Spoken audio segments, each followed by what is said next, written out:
मुझे है जी, सभी लोग यहाँ पर इकट्ठा भी हुए हैं जी, और झांकियाँ भी निकली हैं, तो इसको लेकर आपको क्या? सबसे पहले तो मैं बाबा साहब को की जयंती पे शत नमन करती हूँ, और फिर उसके बाद हमारे डॉक्टर साहब ने जिस तरीके से उनके जन्म दिवस पर झांकियों का स्वागत करा है, वो बहुत ही उल्लास का दिन मनाया गया है बाबा साहब का। अगर यही इसी तरीके से लोग हम मनाते रहेंगे, जिस तरीके से उन्होंने हम औरतों के लिए और जातिवाद को खत्म करके जो कि हम एकत्रित हुए उनके लिए स्वतंत्रता क्या संग्राम का उन्होंने एक लड़ाई लड़ी।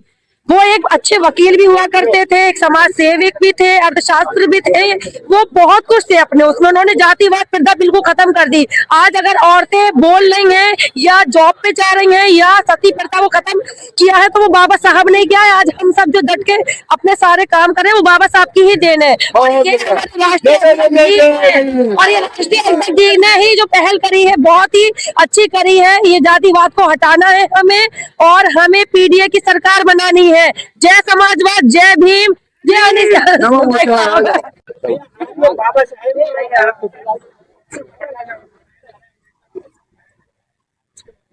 देखिए, सबसे पहले तो मैं आज बाबा साहब डॉक्टर भीमराव अंबेडकर जी का आज जन्मतिथि है।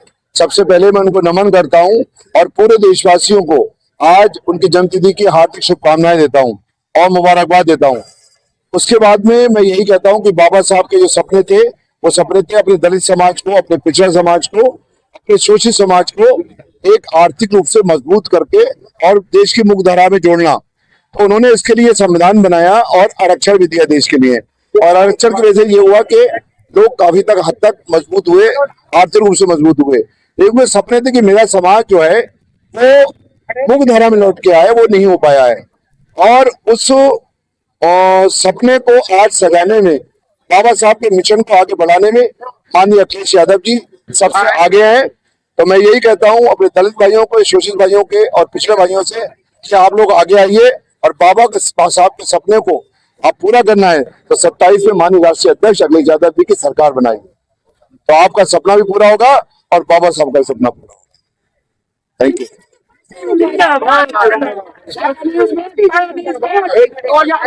बरेली उत्तर प्रदेश, जैसा कि आपने स्क्रीन पर देखा होगा, उसी के संबंध में जानकारी कुछ इस तरह से।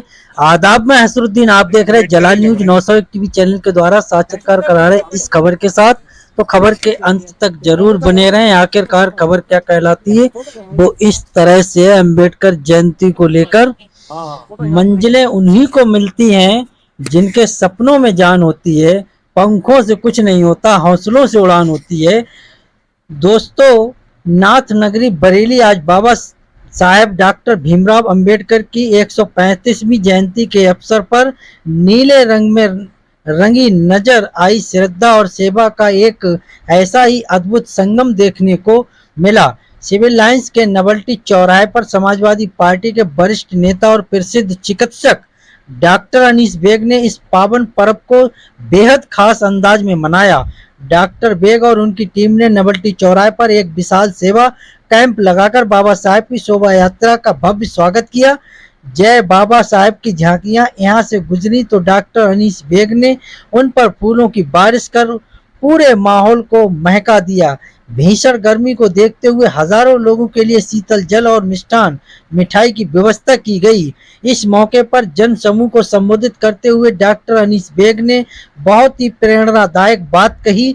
बाबा साहेब केवल एक वर्ग के नहीं बल्कि आधुनिक भारत के निर्माता थे। आज हमें उनके मूल मंत्र शिक्षित बनो, संगठित रहो और संघर्ष करो को अपने जीवन में उतारने की जरूरत है।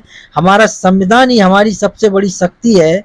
इस गर्मामय आयोजन में महानगर अध्यक्ष समीम खां, सुल्तानी, राजेश मौर्य, दीपक शर्मा समेत भारी संख्या में गणमान्य नागरिक मौजूद रहे।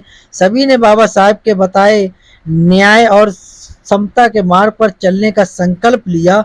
नफरत की दीवारों को गिराकर भाईचारे की नींव मजबूत करने का डॉक्टर अनीस बेग का ये प्रयास वाकई काबिले तारीफ है। आप सभी को अंबेडकर जयंती की हार्दिक शुभकामनाएं। ना कोई छोटा ना कोई बड़ा, संविधान की नज़र में सब एक हैं। बाबा साहेब ने जो राह दिखाई उस पर चलते नेक हैं। उम्मीद करते हैं आप सभी लोग खबर से सहमत होंगे। खबर उपयोगी अच्छी लगी हो तो एक आगाह जरूर कीजिएगा। चैनल को लाइक शेयर सब्सक्राइब घंटी वाला बटन ऑल करना ना भूलें, जिससे हर नोटिफिकेशन आप तक पहुंचता रहे। हमारे लिए एक सहानुभूति हौसला अफजाई मोटिवेशन मिलता है। उसी मोटिवेशन के साथ हर रोज तरोताजा खबरों को लेकर आपके बीच उपस्थित होते हैं। मेरा खबर दिखाने का, बताने का, समझाने का मकसद रहा लोगों के लिए जागरूक करना, ना कि किसी की भावना के लिए ठेस पहुंचाना। खबरों में हमारे साथ बने रहने के लिए हमारे चैनल जलाल न्यूज 901 के लिए सब्सक्राइब करें, जिससे तमाम छोटी बड़ी खबरें आसानी से मिल सकें। जय हिंद।